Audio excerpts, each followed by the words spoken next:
ಒಂದು, ಆಕೆಗೆ ಪ್ರೀತಿನೇ ಬೇಕು ಎಂದೇಕೆ ಹೇಳ್ತಾ ಇದ್ದೀನೆಂದ್ರೆ, ಆಕೆಯ ಮನಸ್ಸಿನಲ್ಲೊಂದು ಪ್ರೀತಿಯ ಕೋಟೆ ಇದೆ.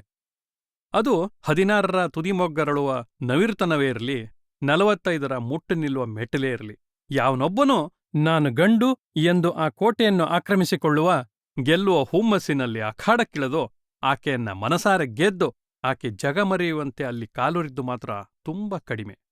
ಅಕಸ್ಮಾತ್ ಹಾಗೆ ನಿಜಾಯಿತಿಯಿಂದ ಪ್ರೀತಿಸಿ ಕಾಲೂರಿದ ಗಂಡಸು ಎಂತಹದ್ದೇ ಸ್ವರ್ಗವನ್ನ ಎಡಗಾಲಲ್ಲಿ ಸರಿಸುವಷ್ಟು ಸುಖವನ್ನು ಕೂಡ ಇದೇ ಭೂಮಿಯ ಮೇಲೆ ಆಕೆಯಿಂದಲೇ ಸೂರ್ಯ ಹೊಡೆದನೆನ್ನುವುದನ್ನು ಕೂಡ ದೇವರು ಕೂಡ ದೃಢೀಕರಿಸಿದ. ದುರದೃಷ್ಟ, ಬಹಳಷ್ಟು ಪುರುಷರಿಗೆ ಭಾಗ್ಯ ಒಲಿಯಲಿಲ್ಲ ಕಣ್ರಿ. ಒಲಿದವರು ದಕ್ಕಿಸಿಕೊಳ್ಳಲಿಲ್ಲ. ಅದಾದರೂ ಆಕೆಯನ್ನ ಗೆದ್ದೆನೆಂದು ಬೀಗದವರು ಮಾತ್ರ ಬಹಳ ಕಾಲ ತಡೆಯಲಿಲ್ಲ. ಅದಕ್ಕೆ ಕಾರಣ ಆಕೆಯ ಮನಸ್ಸು. ಅದು ಯಾರಿಗೂ ತೆರೆಯದ ದಿಡ್ಡಿ ಬಾಗಿಲಿನಂತಹದ್ದು.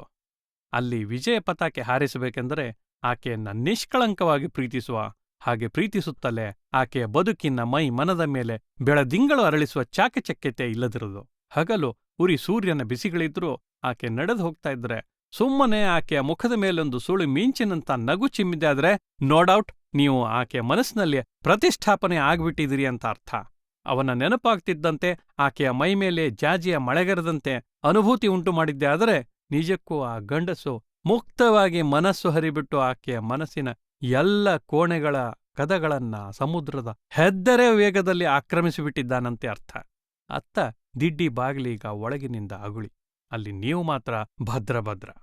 ಪ್ರತಿ ಹೆಣ್ಣಿನ ಮನಸ್ಸಿನ ಒಂದು ಮೂಲೆಯಲ್ಲಿ ಯಾವನೂ ತಡವಲಾಗದ ಒಂದು ಬಂಧದ ವರ್ತುಳ ಸುಮ್ಮನೆ ಕವಚಿಕೊಂಡು ಕೂತುಬಿಟ್ಟಿರುತ್ತೆ. ಆ ಮನಸ್ಸಿನ ಭಾವತಂತುವಿಗೆ ಸರಿಸಮಾನವಾಗಿ ತಂತಿಯನ್ನು ಮೀಟುವನೊಬ್ಬ ಸಿಗುವವರೆಗೆ ಅದು ನಿಸ್ಸಂದೇಹವಾಗಿ ಕವಚ್ಕೊಂಡೇ ಬಿದ್ದಿರುತ್ತೆ. ಯಸ್, ಇವನು ನನಗೆ ಸರಿ ಹೋಗುತ್ತಾನೆ, ಹೀಸ್ ಮೈನ್ ಎಂದು ಅವಳಿಗೆ ಅನಿಸುವ ಮೊದಲೇ ಆಕೆಯ ಒಳತೋಟಿಗೆ ಇದು ಗೊತ್ತಾಗ್ಬಿಟ್ಟಿರುತ್ತೆ. ನಂತರದ್ದೇನಿದ್ದರೂ ಸುಮ್ಮನೆ ಆಕೆ ತಾನು ಹೆಣ್ಣೆನ್ನುವ ಸಣ್ಣ ಬಿಗುಮಾನದ ಬಿಸುಪಿಗೆ ಸಿಕ್ಕಿ ಅವನನ್ನ ಒಪ್ಪಿಕೊಳ್ಳಲು ತಡೆದಾಳೇ ವಿನಃ ಮತ್ತೆ ಪ್ರಾಮಾಣೀಕರಿಸುವಂಥದ್ದು ಅವಳಲ್ಲಿ ಏನು ಉಳಿದಿರೋದೇ ಇಲ್ಲ. ದುರಂತ ಅಂದ್ರೆ ಹೆಚ್ಚಿನ ಹೆಣ್ಣು ಮಕ್ಕಳ ಅಂತಹ ದಿಡ್ಡಿ ಬಾಗಿಲು ಜೀವನ ಪೂರ್ತಿ ತೆರೆಯದೇ ಉಳಿದು ಬಿಡುವುದೂ ಇದೆ. ಹೆಚ್ಚಿನ ಪುರುಷರಿಗೆ ಆ ಅಗುಳಿಯನ್ನ ಹೇಗೆ ಸರಿಸಬೇಕು ಅನ್ನಂಥ ತಾಂತ್ರಿಕತೆ ಗೊತ್ತಿರೋದಿಲ್ಲ. ಈ ಲೋಕದ ಗಂಧರ್ವನಾಗುವ ಕೊಂಡಿ ಕೂಡ ಸಿಕ್ಕಿರೋದಿಲ್ಲ. ಏನಿದ್ದರೂ ಸುಮ್ಮನೆ ಬದುಕಿಬಿಟ್ಟಿರ್ತಾನೆ. ಹಾಗಾದಲ್ಲಿ ನಿಜಕ್ಕೂ ಈ ಭೂತೆಕ್ಕೆಗೆ ಬಂದು ಸ್ವರ್ಗವನ್ನ ಇಲ್ಲೇ ಅನುಭವಿಸುವ ಅವಕಾಶದಿಂದ ಯಾವುದೋ ಒಂದು ಗಂಡು ಪ್ರಾಣಿ ವಂಚಿತನಾಗಿದ್ದಾನಂತನೇ ಅರ್ಥ. ಮತ್ತು ಅಕ್ಷರಶಃ ಈ ಭೂಮಿಯ ಮೇಲೆ ಅದಾಗ್ತಿರುವಂಥ ದುರಂತ ಕೂಡ. ಈ ಗಂಡು ಅಥವಾ ಹೆಣ್ಣು ಅನ್ನೋ ಜೀವಗಳೆಲ್ಲ ಸರಿಯಾಗಿ ಈ ಭೂಮಿಗೆ ಬಂದು 50,000 ವರ್ಷಗಳಿವೆ ಎಂದು ಅನ್ಸ್ಕೊಂಡ್ರೂ ಸರಿಯಾಗಿ ನಾವು ಮನುಷ್ಯರಾಗಿ ಬದುಕಲು ಆರಂಭಿಸಿದ್ದೇ ಇತ್ತೀಚಿನ 5,000-6,000 ವರ್ಷಗಳಿಂದೀಚೆಗೆ. ಅಷ್ಟಕ್ಕೂ ಇತ್ತೀಚಿನ 500 ವರ್ಷಗಳಲ್ಲಿ ಮನುಷ್ಯರ ನಡುವಿನ ಬಾಂಧವ್ಯ, ಮನಸ್ಥಿತಿ, ಫೆಮಿನಿಸಮ್ಮು, ಮೇಲ್ ಡಾಮಿನೇಷನ್ನು ಇತ್ಯಾದಿಗಳು ಸೇರಿದಂತೆ ಜಗತ್ತು ತೀವ್ರವಾಗಿ ಬದಲಾವಣೆ ಬಯಸತೊಡಗಿ ಅದೇ ಏರುಗತಿಯಲ್ಲಿ ಬದಲಾಗಿದ್ದು ಹೆಣ್ಣಿನ ಮನಸ್ಥಿತಿ ಮತ್ತು ಆಕೆಯ ಬುದ್ಧಿಮತ್ತೆಗೆ ಕಾರಣವಾಗುವಂಥ ಜೀವಕೋಶಗಳೊಂದಿಗೆ ಮಿಳಿತಗೊಂಡ ನ್ಯೂರಾನ್ಸ್ಗಳು. ಆದರೆ ಪುರುಷನದ್ದು ನೈಸರ್ಗಿಕವಾಗಿ ಸೃಷ್ಟಿಯ ವಿನ್ಯಾಸದಲ್ಲಿ ದೋಷವಿರುವುದರಿಂದ ಬೆಳೆಯದೇ ಉಳಿದುಹೋದ್ನಾ ಅಥವಾ ಹೆಣ್ಣಿನ ಮನಸ್ಸಿನಂತೆ ಬೆಳೆಯುವ ಏರುಗತಿ ಅವನಿಗೆ ನೈಸರ್ಗಿಕವಾಗಿಯೇ ಇಲ್ಲವಾಗಿದೆಯಾ? ಅದೆಲ್ಲ ಇನ್ನಷ್ಟೇ ಗೊತ್ತಾಗಬೇಕಿದೆ. ಅದಕ್ಕಿಂತ ಮುಂಚೆ ನಮ್ಮ ಒಳಗನ್ನ ನಾವು ನೋಡ್ಕೊಳ್ಬೇಕಿದೆ.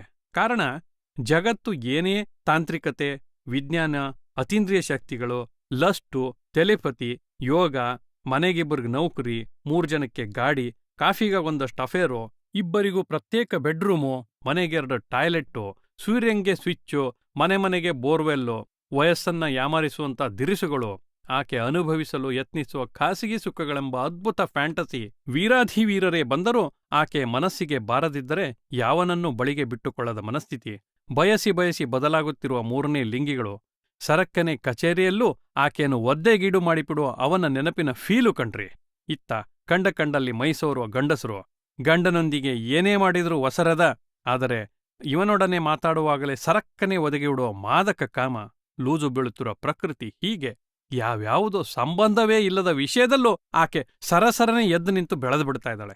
ಇತ್ತೀಚಿನ 2-3 ದಶಕದ ಬೆಳವಣಿಗೆಯಲ್ಲಿ ಹೆಣ್ಣು ತನ್ನನ್ನು ತಾನು ತೆರೆದುಕೊಂಡ ವೇಗಕ್ಕೆ ಗಂಡು ತೆರೆದುಕೊಂಡಿಲ್ಲದ್ದು ಸೂಕ್ಷ್ಮವಾಗಿ ಅವಲೋಕಿಸಿದ್ರೆ ಗೊತ್ತಾಗುತ್ತೆ. ಕಾರಣ ವೈಜ್ಞಾನಿಕವಾಗಿ ಗಂಡು ಹೆಣ್ಣಿನ ಮನಸ್ಥಿತಿಯನ್ನ ನಿರ್ಧರಿಸುವ ಮೆದುಳಿನ ಅಂತರ ಮತ್ತು ಅದನ್ನ ಜೋಡಿಸುವ ಭಾಗದಲ್ಲಿರುವ ಮೂಲಭೂತ ವ್ಯತ್ಯಾಸ ಇದೆಯಲ್ಲ, ಅಲ್ಲೊಂದು ಹುಟ್ಟ ಪ್ರಮಾದವಾಗಿ ಹೋಗಿದೆ ಕಣ್ರಿ. ಅದು ದೇವರೇ ಮಾಡಿರುವಂಥ ಮಿಸ್ಟೇಕ್ ಇರಬೇಕು. ಈ ಎಡ ಬಲ ಮೆದುಳುಗಳ ಜಾಯಿಂಟ್ನಲ್ಲೇ ಒಂಥರ ಜುಗಾಡಿದೆ.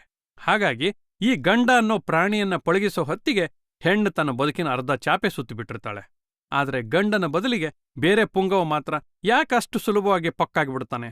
ಮನೆಯ ಗಂಡ ಇವನೇನ ಎಂದು ಒರಿಜಿನಲ್ ಹೆಂಡತಿ ಕಣ್ಣರಳಿಸುವಷ್ಟು ಬದಲಾಗಿ ಬಿಡುವ ಚರ್ಯೆಯ ಹಿಂದಿರುವ ರಾಸಾಯನಿಕ ಹಾರ್ಮೋನ ಒಸರುವ ಕ್ರಿಯೆಯಾದರೂ ಯಾವುದಾಗಿದ್ರೆ ಆಕೆಗೆ ಜೀವನದಲ್ಲೇನು ಬೇರೆ ಬೇಕಾಗೇ ಇಲ್ಲ. ಹಾಗಂತ ಉಪವಾಸ ಇಡು, ನಾನು ನಿನ್ ಪ್ರೀತಿಲಿ ಹಂಗೆ ಇದ್ದು ಸಾಯ್ತೀನಿ ಅಂತ ಯಾವ ಹೆಣ್ಣು ಫಿಲ್ಮಿ ಡೈಲಾಗ್ ಹೇಳಲ್ಲ ಕಣ್ರಿ.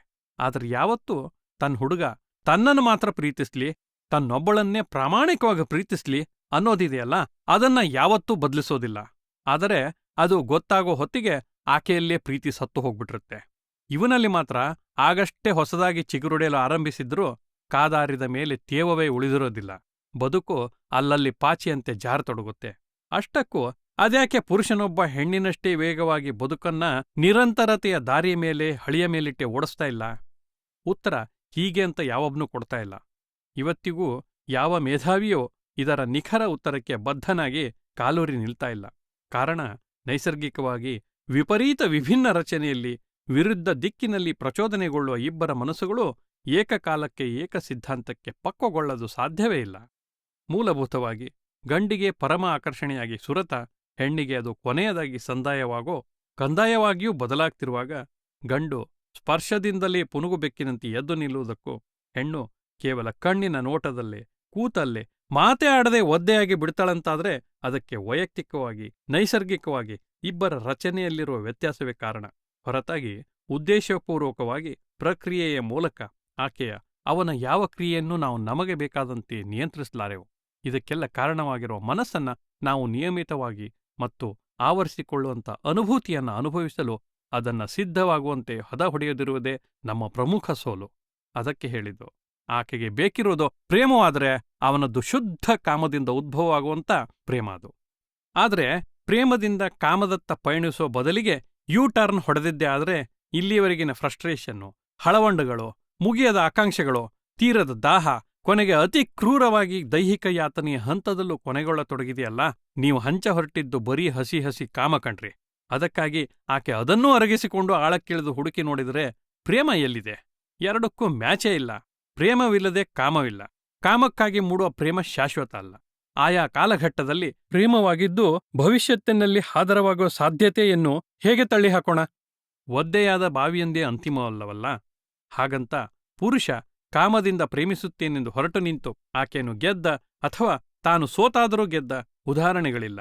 ಅದೇ ಆಕೆಯಲ್ಲೊಂದು ಪ್ರೀತಿಯ ದೀಪವಿಟ್ಟು ಆಗೀಗಿಷ್ಟು ಅದಕ್ಕೆ ಸರಿಯಾಗಿ ಪ್ರಾಣವಾಯುವೆಂಬ ಮನಸ್ಸಿನ ಎಣ್ಣೆಯನ್ನು ಹದವಾಗಿ ಹರಿಸಿ ನೋಡಿ. ಕಾಮಕ್ಕಾಗಿ ಕೆಕರುಮಕರಾಗಿ ಆಡುವ ಗಂಡು ಕೂಡ ಆಕೆಯ ದೈಹಿಕ ಆಘಾತಕ್ಕೆ ಕಿಚ್ಚೆದ್ದು ಹೋಗುತ್ತಾನೆ. ಆಕೆಯ ಕಾಮನೆಗಳು ಪ್ರೀತಿಯಿಂದ ಕೆರಳಿದ್ದೇ ಆದಲ್ಲಿ, ಆಕೆಯ ಮನಸ್ಸು ಪ್ರೀತಿಯಿಂದ ಹದ ಹೊಡೆದು ಮಂಚಕ್ಕೆ ಬಂದಿದ್ದೇ ಆದಲ್ಲಿ ಗಂಡಸಿನ ತಾಕತ್ತು ಬಸವಳಿದು ಹೋಗುತ್ತೆ. ಆದರೆ ಇದಕ್ಕೆ ಪ್ರತಿಸ್ಪಂದನೆ ಇಲ್ಲದ ಅವಳ ಪ್ರೀತಿ ಅಥವಾ ಜೊತೆಯನ್ನ ಏಕಮುಖವಾಗಿ ಅರ್ಥೈಸಲು ಹೊರಟರೆ, ಎಲ್ಲ ಏಕತಾನತೆಯಿಂದ ಕೂಡಿದ್ದರೆ ಎಲ್ಲ ಅವನೇ ಅಥವಾ ಅವಳೇ ಮಾಡಲಿ ಅಂತ ಕೂತು ಬಿಡೋದಿದೆಯಲ್ಲ, ಅದು ಕೂಡ ಫಲಿತಾಂಶವನ್ನು ಕೊಡ್ಲಾರದು. ಇದನ್ನೆಲ್ಲ ಪ್ರೀತಿಯಿಂದ ಸಾಧಿಸುವ ಗಂಡಸು ಎಲ್ಲದರಲ್ಲೂ ಗೆದ್ದು ಬಿಕ್ತಾನೆ. ಹಾಗೆ ಗೆಲ್ಲಲು ಸೋಲುವ ಹೆಣ್ಣು ಸೋತೇನಂತ ಅನಿಸಿದ್ರೂ ಕೂಡ ಗೆದ್ದು ಬಿಡ್ತಾಳೆ. ಅಂತಿಮವಾಗಿ ಇಬ್ಬರದೂ ಗೆಲ್ಲುವ ಮುನ್ನಿನ ಸೋಲಿನಲ್ಲೂ ಹಿತವಾದ ಸೊಬಗು ಅವರ ಮೈಮನದಲ್ಲಿ ಅರಳುತ್ತದೆ. ಯಾರಿಗೆ ಬೇಕಿಲ್ಲ ಇಂಥ ಜೊತೆ, ಪ್ರೀತಿ, ಉಮೇದಿ, ಆ ನಿರಂತರತೆ, ಆ ಮುದ ಮತ್ತು ಆ ಹೊಸ ಹೊನಲು? ಆದರೆ ಇದ್ದ ಬಾಂಧವ್ಯದಲ್ಲೇ ಅದನ್ನೆಲ್ಲ ಅರಳಿಸಿಕೊಳ್ಳೋದು ಹೇಗೆ? ಅದಕ್ಕಾಗಿ ಈ ಬರಹಗಳನ್ನೆಲ್ಲ ಬರೆಯಬೇಕಾಯ್ತು. ಈ ಬರಹಗಳಲ್ಲಿ ಅದೆಲ್ಲನ್ನ ವಿಶ್ಲೇಷಣೆ ಮಾಡಲಾಗಿದೆ. ಇದು ಯಾವ ರೀತಿಯಲ್ಲೂ ತೀರ ಹದಿಹರಿಯದ ಹುಡುಗರಿಗಲ್ಲ ಮತ್ತು ಬರಹ ವಯಸ್ಕರಿಗೆ ಮಾತ್ರ ಎನ್ನುವಂತಹ ಬರಹಗಳು ಅಲ್ಲವೇ ಅಲ್ಲ.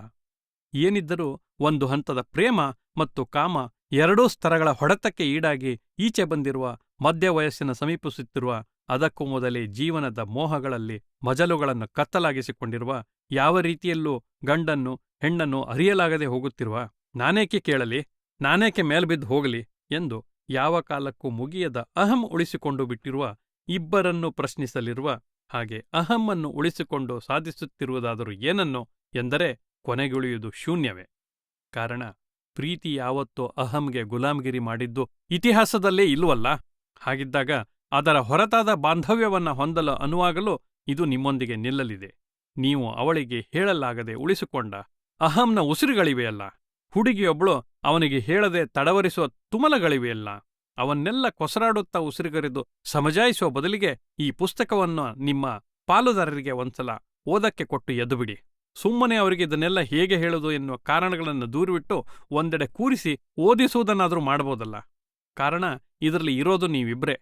ನಿಮ್ಮ ಹದ ಹೊಡೆಯದ, ಹದಕ್ಕೆ ಮುದವಾಗಿ ಸಿದ್ಧಗೊಳ್ಳಬೇಕಿರುವ ಹಾಗೆ ಅರೆಬರೆ ಬದುಕಿನಲ್ಲೂ ಹುಚ್ಚು ಮನಸ್ಸಿಗೆ ಎಲ್ಲೆಲ್ಲೋ ದೊರೆಯುತ್ತಿರುವ ತುಂಬು ಪ್ರೀತಿಗೂ ಅದರದ್ದೇ ಆದ ಆಯಾಮವಿದೆ. ಕಾರಣ ಯಾವ ಪ್ರೀತಿಯೂ ಅನೈತಿಕವಲ್ಲ. ಅದೊಂದು ಚಂದದ ಮುಂಜಾನೆಯ ಇಬ್ಬನಿಯಲ್ಲಿ ತೊಯ್ದ ಚೆಂಗುಲಾಬಿಯ ಪಕಳೆಯಂಥದ್ದು ಕಣ್ರಿ.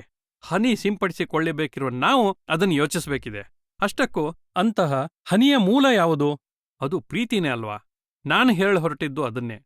ಒಮ್ಮೆ ಪ್ರೀತಿಸಿಬಿಡಿ.